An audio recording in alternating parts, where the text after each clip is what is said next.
This is one of the strangest cases ever. In today's story, we dive into the heartbreaking tale of Ashley, a young woman whose dream to meet a man she had known online ended in tragedy. What started as a long-distance friendship quickly turned into a controlling and abusive relationship, leading to devastating consequences. We'll walk you through the unsettling events that unfolded, from the early days of their online connection to the shocking details of Ashley's last moments. As we uncover the disturbing truths behind this story, we also highlight the dangers of ignoring warning signs in toxic relationships. If you find this story compelling, don't forget to like and subscribe to stay updated with more stories like this. Your support helps us bring these important tales to light. It was a quiet and peaceful morning in Chelmsford, England. The calm was broken by sudden shouting from an apartment where Jack Seppel lived. The noise was loud and alarming, but just as quickly as it started, it stopped, leaving an eerie silence. Neighbors were uneasy, but no one could have guessed what had just happened. A few hours later, when the police arrived, they made a heartbreaking discovery. Inside the apartment was the lifeless body of Ashley Wadsworth, a 19-year-old from Canada who had traveled thousands of miles to be with Jack, the man she thought loved her. Ashley's story left everyone asking the same questions. What went wrong? How did a young woman full of life and dreams end up in such a tragic situation? As the police investigation unfolded, it revealed a chilling tale of love that turned into control and obsession. The story of Ashley and Jack wasn't just about two young people in a relationship. It became a tragic example of how love can sometimes take a dark and dangerous path. Ashley Wadsworth was born on July 25, 2002 in Vernon, British Columbia, Canada. She grew up as the younger daughter in a big and loving family. Her parents, Kenneth and Christy, raised her in a tight-knit community surrounded by more than 50 relatives who all lived nearby. Even when her parents divorced and her father remarried, Ashley remained close to her family. She had a special bond with her older sister, Haley, and adored Haley's young daughter, Paisley. Ashley loved spending time with her niece and often shared pictures of their moments together. Ashley was full of energy and had a bright personality that made her loved by everyone around her. She enjoyed being active and spending time outdoors, whether it was swimming, skiing, or horseback riding. She also played tennis and the clarinet, showing her creative side. Beyond her hobbies, Ashley was friendly and outgoing, always making others laugh with her humor and kindness. Like many young people, she spent a lot of time on social media, sharing funny memes and connecting with friends. It was through these platforms that she met Jack Seppel, a boy living in Essex, England. Their friendship began in 2015 when Ashley was just 12 years old and Jack was 15. At first, it seemed like a harmless connection between two teenagers living worlds apart. Jack, born on January 9th, 1999, grew up in a very different environment. He lived with his mother, Tracy Dalton, and his stepfather, Ricky. Jack's relationship with his father was distant and strained, and he had little contact with his brother, Jordan. However, he remained close to his sister, Nadia. Jack was known for being charming and funny, but he also had a troubled side that made people uncertain about his behavior. From the outside, Jack's charm might have seemed like an exciting contrast to Ashley's cheerful and grounded nature. However, his unpredictable personality and struggles with his own family life hinted at deeper issues. What started as an online friendship slowly grew into something more serious over the years. But beneath the surface, their relationship was not as perfect as it might have seemed. Jack had a difficult time. As their online friendship grew, it evolved into something deeper.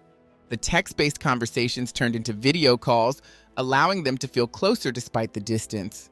Jack made sure Ashley knew how much he cared by sending her gifts like clothes, stuffed animals, and even money. For Ashley, Jack's gestures felt like proof of his affection. But for her family, there were warning signs. Jack's behavior became more obsessive over time, especially when they argued.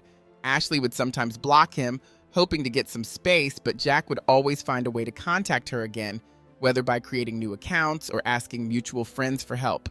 Jack's actions often crossed boundaries that made Ashley's loved ones uneasy. In one instance, he tattooed Ashley's name on his arm, a gesture that seemed over the top for an online relationship. Her parents thought it was extreme and saw it as a red flag.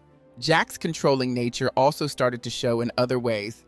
He became jealous of Ashley's interactions with others, even as he continued to communicate with other girls himself. Despite his behavior, Ashley couldn't pull herself away from him. She felt deeply connected to Jack, and by 2018, when she was 16 years old, She told her family she wanted to meet him in person. Ashley's family was worried about her safety and didn't allow her to travel overseas alone at such a young age. However, Ashley and Jack stayed in touch, even though their relationship was often rocky. They argued frequently, but they always seemed to make up. As Ashley grew older, she became more determined to meet Jack. She worked hard, taking jobs at fast. As the weeks went by, Jack's behavior started to change. Instead of going out and enjoying the city with Ashley, he became withdrawn and spent most of his time at home. He spent hours playing video games and smoking cannabis, leaving Ashley feeling isolated and trapped. For someone who loved outdoor activities like Ashley, this was especially difficult. The excitement and adventure she had imagined for her trip were fading fast, replaced by a sense of loneliness. Jack's controlling side also became more apparent. He didn't want Ashley talking to neighbors or making connections outside their relationship. Before coming to England, Ashley had been introduced to American missionaries by a friend from her church. She had shown interest in meeting them while in the UK, but Jack quickly forbade her from attending any church services. His jealousy and need for control were becoming more obvious with each passing day. Despite Jack's restrictions, Ashley found ways to stay in touch with the missionaries. She secretly texted them, making sure to delete the conversations so Jack wouldn't find out. The missionaries noticed troubling signs in Ashley's relationship and were concerned for her well-being. When Ashley opened up to them, she admitted she knew Jack's behavior wasn't right. She even said she deserved better, but confessed that her main focus was making Jack happy. Her words revealed how deeply she had become entangled in a relationship where her own needs and happiness took a backseat to Jack's moods and demands. The abuse in Ashley's relationship with Jack didn't stop at emotional manipulation. It became physical.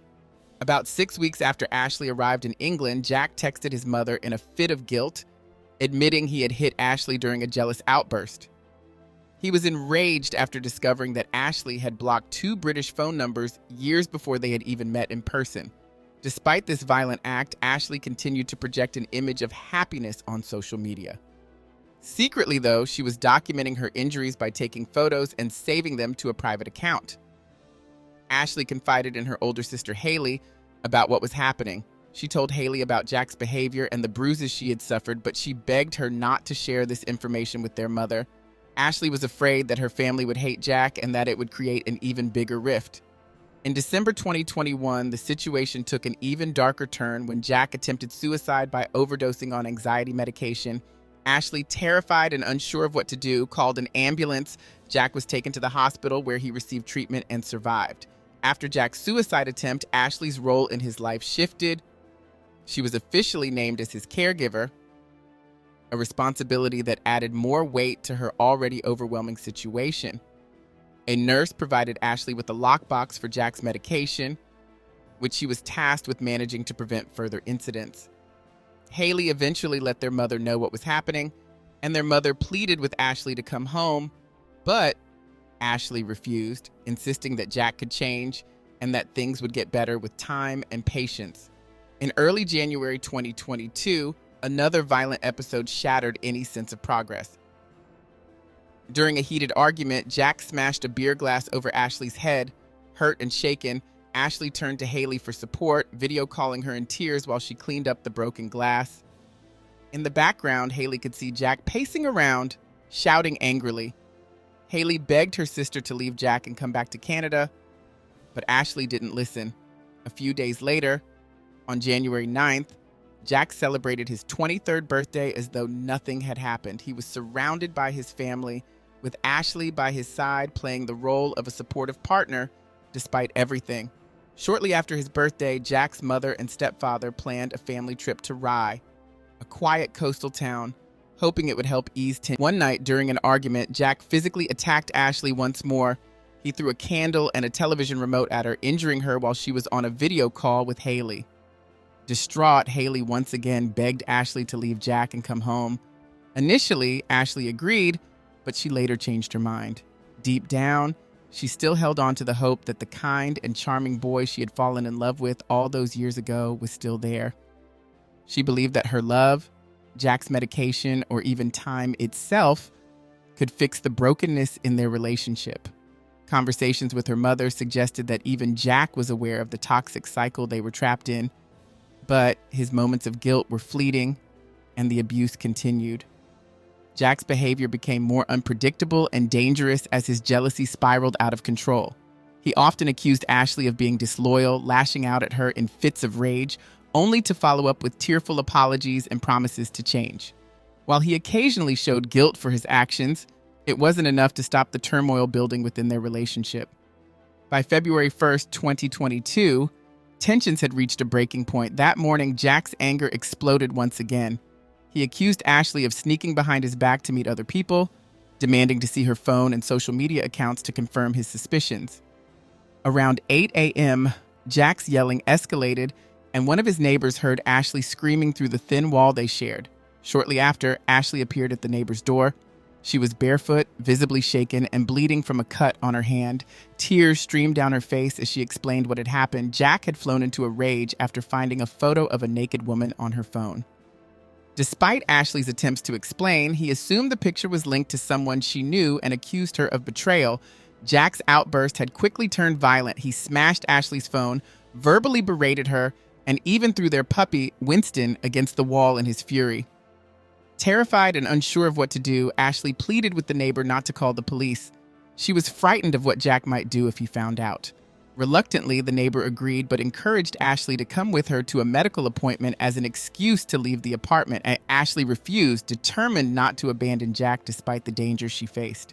Concerned but unsure of how to proceed, the neighbor decided to confront Jack herself.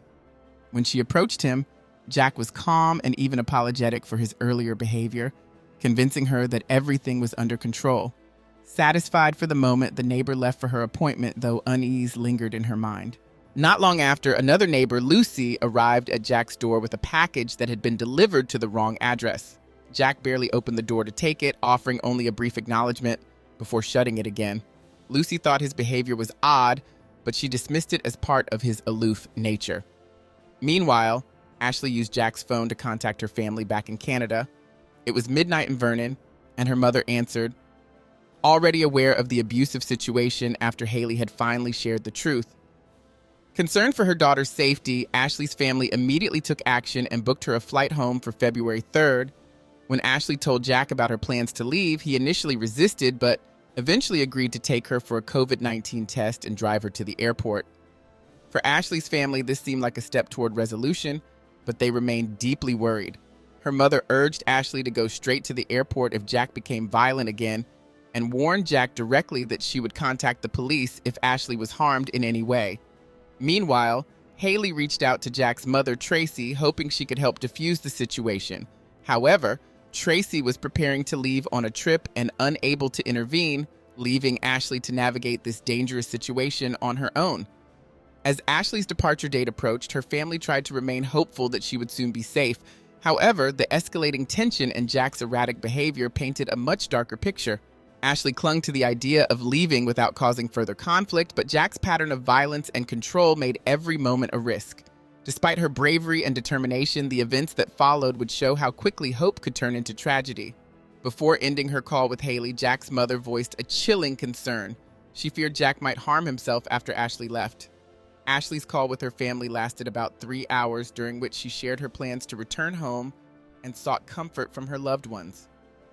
By the time the call ended, it was 11 a.m. in Chelmsford and 3 a.m. in Vernon. Barely minutes after the call, Jack messaged his mother, confessing that he had attacked Ashley again during another fit of anger. He admitted to throwing her to the ground so forcefully that he believed he might have fractured her arm. Despite the alarming confession, Jack's mother did not respond to his message.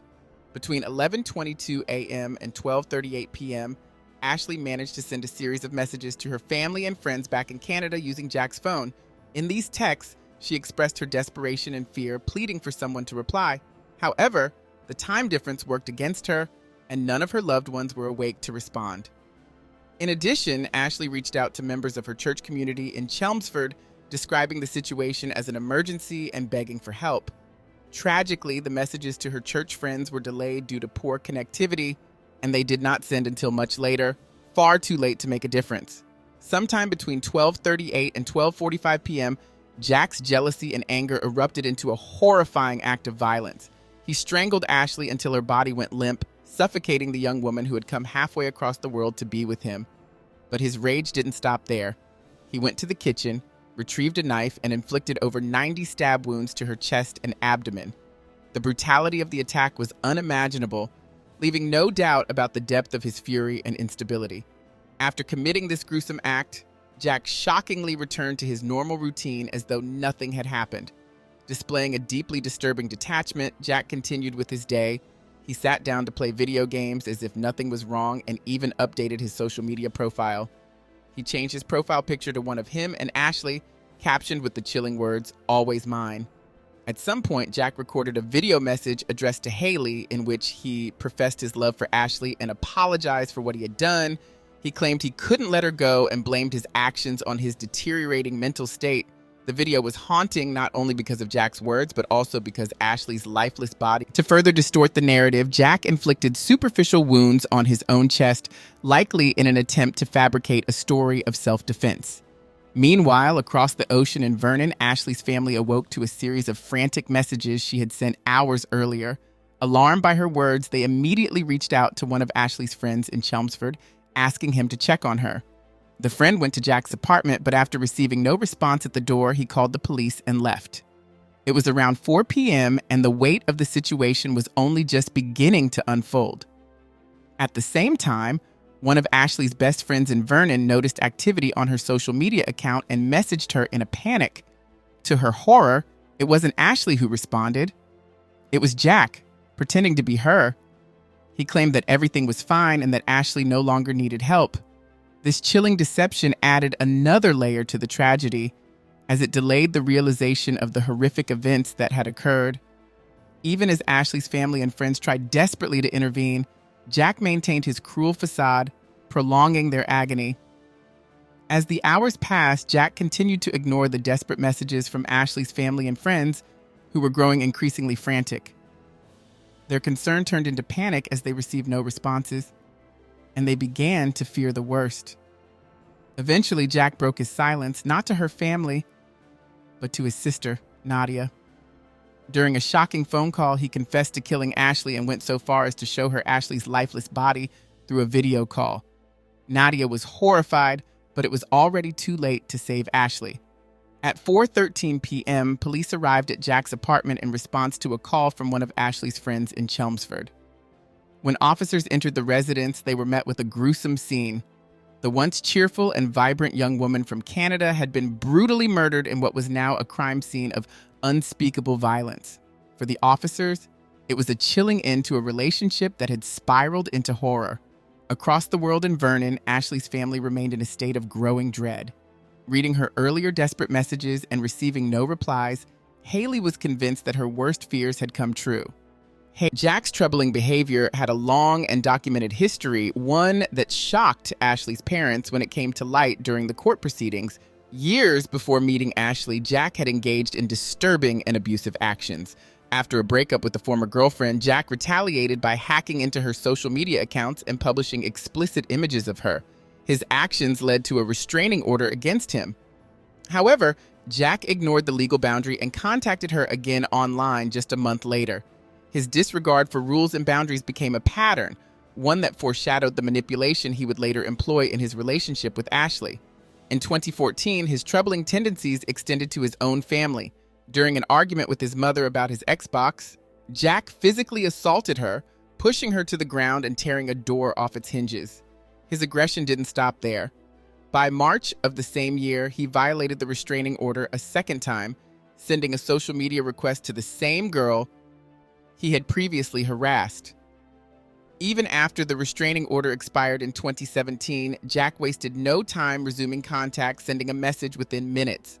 He used manipulative language to maintain control, even stating she would never be free of him, no matter the consequences. By 2018, Jack's behavior took a darker turn.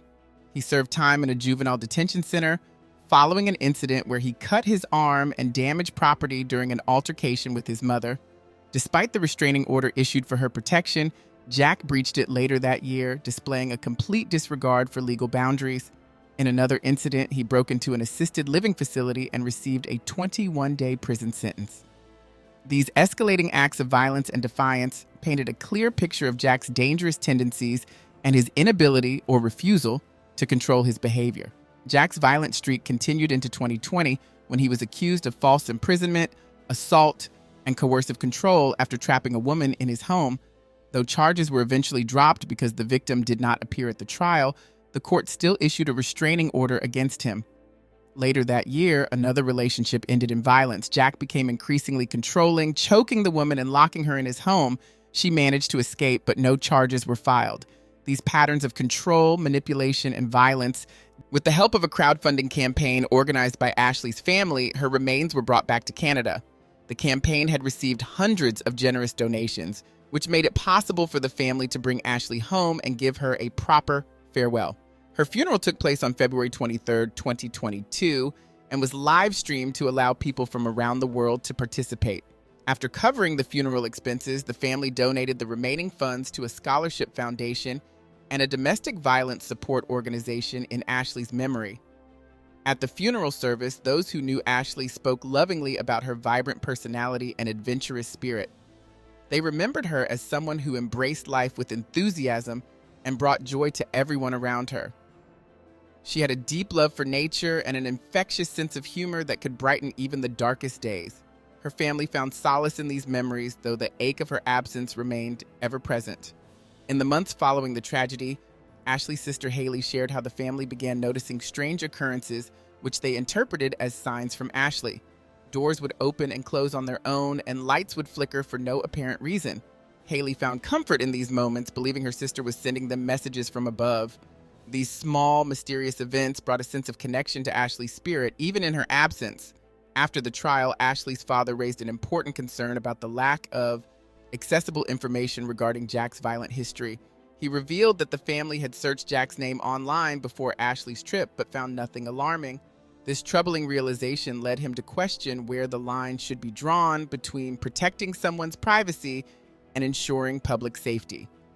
In the UK, a law known as Clare's Law allows individuals to request information about a partner's criminal past, including records of domestic abuse.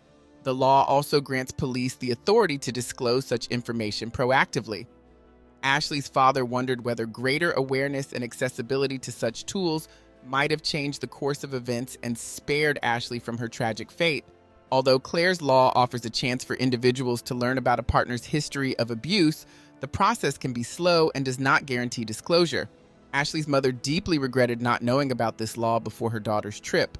She believed that had she been aware, she could have requested information about Jack's past, potentially preventing the tragic outcome. Domestic abuse, however, is a widespread issue that affects women of all backgrounds and ages across the world. In the UK, organizations like Women's Aid report that, on average, a woman is killed by a current or former partner every 4 days. Despite the signs of trouble that appeared in Ashley and Jack's online relationship, Ashley chose to ignore them and travel to meet him. It's difficult to understand why someone would overlook such warning signs, but there are often complex reasons behind these decisions. According to Women's Aid, many victims stay in abusive relationships, hoping that their partner's apologies and promises to change are sincere. Once abuse begins, it can be hard for the victim to leave, especially when emotional ties are strong.